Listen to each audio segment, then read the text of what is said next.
Assalamualaikum warahmatullahi wabarakatuh.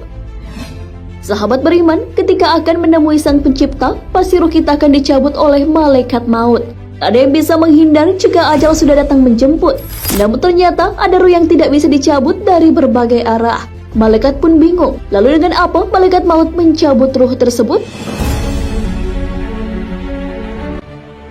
Kisah tentang kebingungan malaikat maut karena tak bisa mencabut nyawa diabadikan dalam kitab Daqaiq Al-Akbar, karya Imam Abdurrahim bin Ahmad Al-Qadi. Pernahkah kamu membayangkan jika ruh yang akan dicabut nyawanya oleh malaikat maut melakukan protes? Ya, ini pernah terjadi. Allah Subhanahu wa Ta'ala memberitahu malaikat maut untuk membawa hambanya kembali dengan mengambil ruhnya. Malaikat maut hendak mengambil ruh si fulan. Beragam cara dicoba untuk mengambil ruh tersebut. Malaikat maut mencoba mengambil ruh dari mulut jasad tersebut, namun tak bisa. Mulut fulan sedang berzikir kepada Allah Subhanahu wa Ta'ala.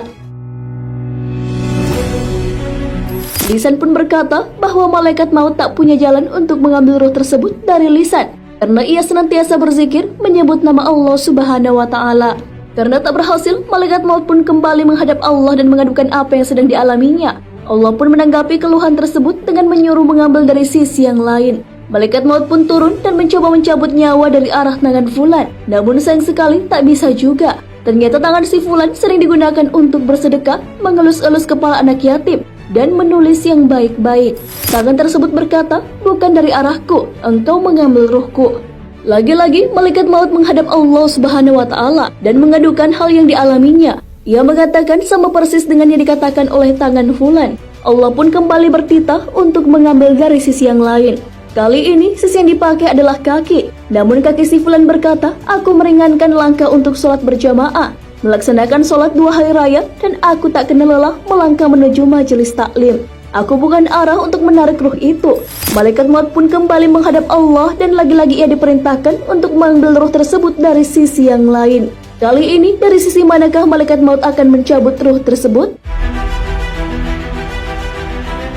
Kini malaikat maut hendak mengambil ruh fulan dari arah telinga. Namun telinga si fulan bercakap bahwa ia sering mendengarkan bacaan Al-Quran, mendengarkan azan dan mendengarkan zikir.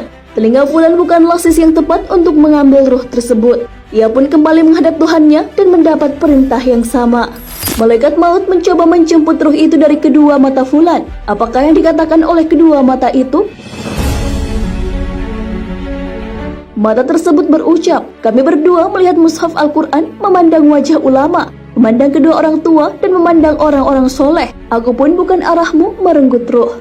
Malaikat itu pun kembali menghadap Allah dan mengadukan bahwa tiap-tiap sisi yang ia akan coba untuk mengambil ruh fulan memiliki jawaban masing-masing. Akhirnya Allah pun memberikan solusi atas kebingungan yang dihadapi oleh malaikat maut. Allah Subhanahu wa Ta'ala menyuruh malaikat maut untuk menulis nama Allah di telapak tangan malaikat maut agar diperlihatkan kepada ruh tersebut. Setelah itu, malaikat maut pun segera menemui si fulan dan memperlihatkan telapak tangannya yang terdapat asma Allah Subhanahu wa Ta'ala. Setelah ruh tersebut melihat asma Allah Subhanahu wa Ta'ala, ia pun bergegas keluar dari jasad si fulan. Tak ada rasa sakit sedikit pun yang dirasakan ketika ruh terpisah dari jasad. Sahabat beriman, itulah kebingungan yang dihadapi oleh malaikat maut karena mencoba mencabut nyawa dari banyak sisi. Namun ia tak kunjung bisa mencabutnya karena setiap sisi punya jawabannya masing-masing. Proses dicabutnya nyawa tidak selamanya sama dengan fulan tersebut. Namun ada kalanya malaikat mencabut nyawa dengan menyakitkan. Hal ini sesuai firman Allah Subhanahu wa Ta'ala. Alangkah dahsyatnya sekiranya kamu melihat di waktu orang-orang yang zalim berada dalam tekanan-tekanan sakratul maut. Sedang para malaikat memukul dengan tangannya sambil berkata, "Keluarkan nyawamu. Di hari ini kamu dibalas dengan siksaan yang sangat menghinakan, karena kamu selalu mengatakan terhadap Allah perkataan yang tidak benar, dan karena kamu selalu menyombongkan diri terhadap ayat-ayatnya." Quran Surah Al-An'am ayat 93.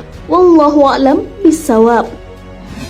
Sahabat beriman, jangan lupa berbagi informasi dengan share video ini, karena sebaik-baik manusia adalah yang paling bermanfaat bagi manusia. Wassalamualaikum warahmatullahi wabarakatuh.